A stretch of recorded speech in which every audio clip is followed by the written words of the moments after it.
10만 속 심해 수학, 오늘은 직선, 반직선 두 점 사이 거리에 대해서 알아보도록 하겠습니다. 학습 목표는 점, 선, 면의 의미를 이해한다입니다. 오늘 기본 도형의 첫 번째 시간으로 여러 가지 도형 개념들을 먼저 정의할 거고요. 이 개념들이 어떻게 문제에 활용되는지 문제 유형도 함께 알아보도록 하겠습니다. 자, 점이 움직인 자리는 선이 되고요. 이 선이 움직인 자리는 면이 됩니다.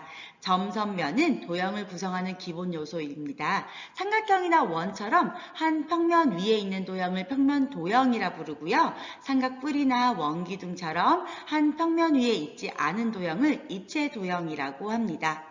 선과 선 또는 면과 선이 만나서 생기는 점을 교점이라 하고요. 면과 면이 만나서 생기는 선을 교선이라고 부릅니다. 이제 서로 다른 두 점 AB를 가지고 와서 직선, 반직선, 선분을 정의해 볼게요. 서로 다른 두 점 AB를 지나는 고든 선을 그려요. 이 고든 선을 우리는 직선이라고 하는데요. 이 직선은 수없이 많은 직선 중에서 특별히 A와 B를 지나는 직선이죠. 따라서 이름을 붙일 건데요. 어떻게 붙일 거냐면요. A와 B를 지나는 직선이다라고 해서 AB하고 위에 이렇게 기호로 표시해 줄 거예요. 직선은 양쪽으로 한없이 끝없이 뻗어나가는 거잖아요. 따라서 양쪽에 이렇게 화살표를 표시해서 직선을 의미해 줄 거예요.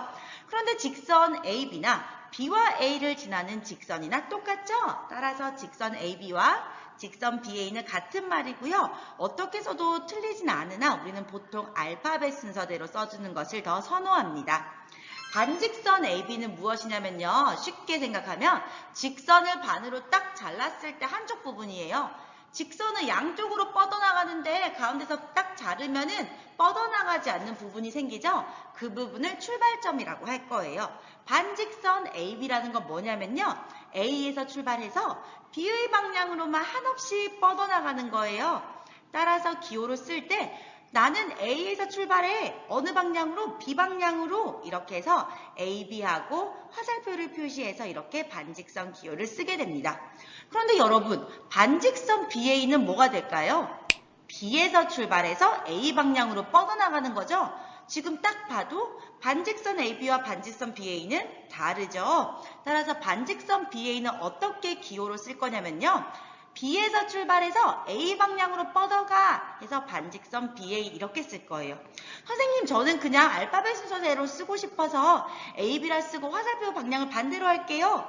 이렇게 하면 안 돼요. 우리는 반직선 할 때 무조건 출발점부터 시작해서 뻗어나가는 방향의 점을 적어주기로 약속했기 때문에 반드시 반직선에서는요. 출발점이 먼저 나오도록 써야 돼요. 그래서 AB 대신에 BA라고 쓰면 안 됩니다. 선분 AB는요. 두 점 AB를 잇는 선이에요. 두 점 AB를 잇는 선을 그리면은 얘가 선분 AB가 되고요. A와 B를 잇든 B와 A를 잇든 똑같은 게 나오겠죠? 따라서 선분 AB와 선분 BA는 같은 말을 의미합니다. 자, 지금 두 점 AB를 지나는 직선은 오직 하나뿐이죠.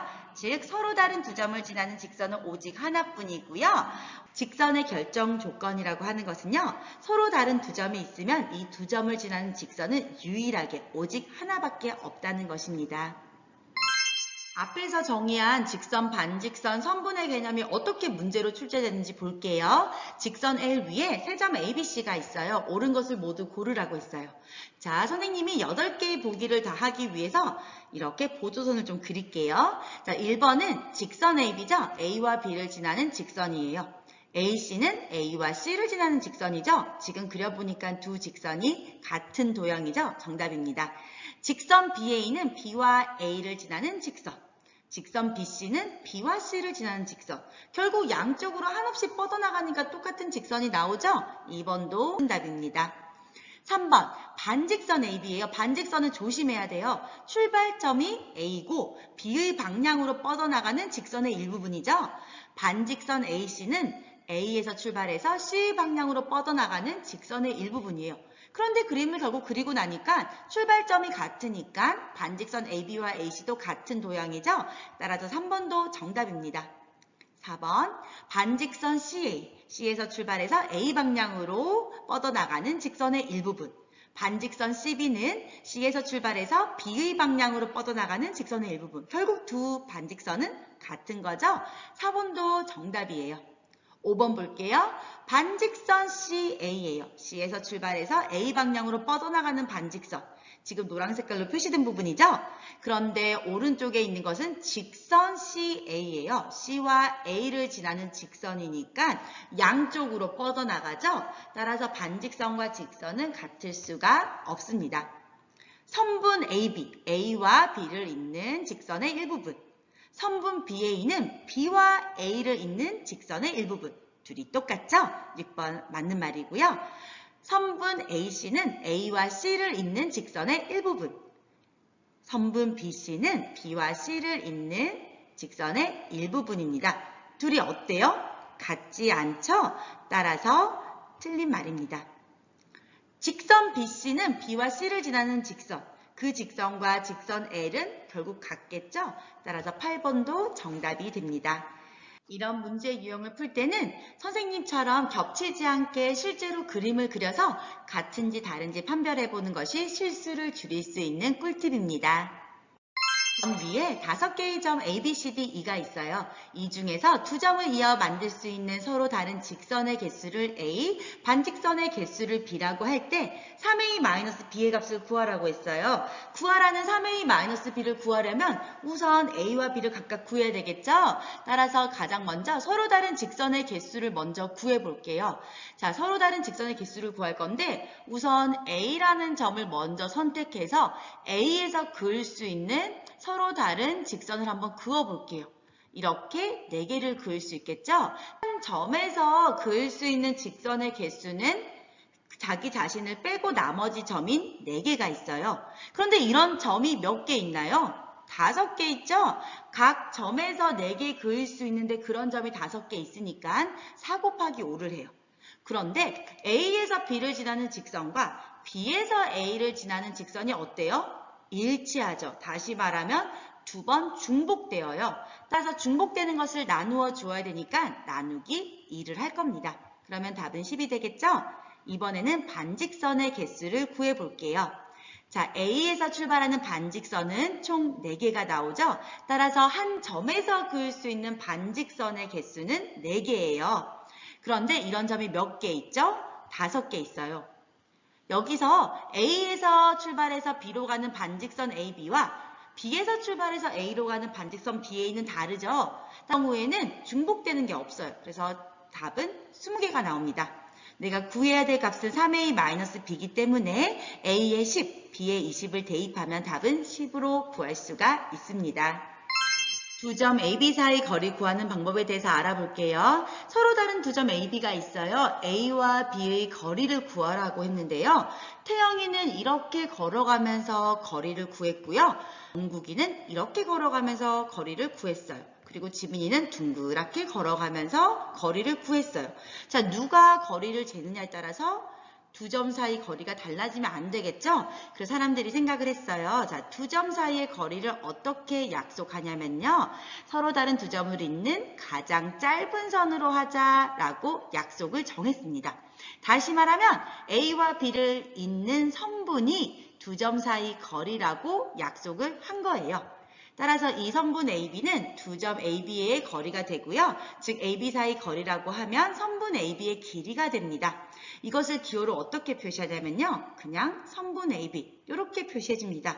우리 이거 아까 선분 AB를 표시하는 거였죠. 따라서 이 기호는요. 선분 AB를 나타내기도 하지만요. 선분 AB의 길이를 나타내기도 해요. 선생님 어떻게 사용되는지 어떻게 알아요? 그거는 앞뒤 문맥을 보면서 얘가 선분을 나타내는 건지 선분의 길이를 나타내는 건지 여러분이 직접 파악을 해야 돼요. 자, 이렇게 서로 다른 2점 AB가 나왔어요. 2점을 잇는 선분이 있으면 길이를 잴 수 있겠죠? 그럼 그 길이를 반으로 뚝 나누는 중간에 있는 한 점이 존재합니다.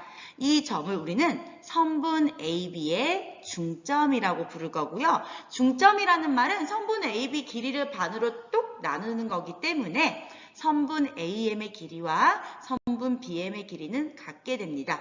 그리고 실제로 이 AM과 BM은 원래 선분이었던 AB 길이의 2분의 1이 됩니다.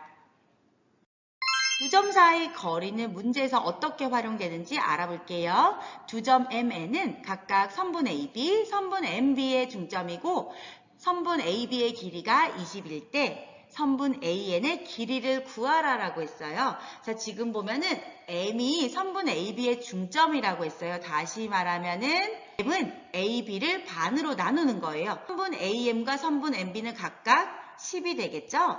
그리고 MB의 중점은 N이라고 했어요. 그러면 MN과 MB 길이가 같겠죠? 따라서 10의 반인 5가 될 겁니다.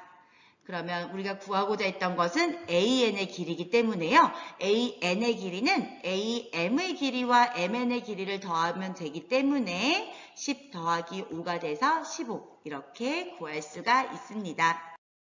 오늘 기본 도형의 첫 개념을 정의하고 문제 풀어보는 시간 가졌어요. 아직까지는 문제가 어렵지 않기 때문에 교과서와 가지고 있는 문제집의 다른 문제 유형도 풀어보고 복습하는 시간을 가지도록 합니다. 수고 많았습니다.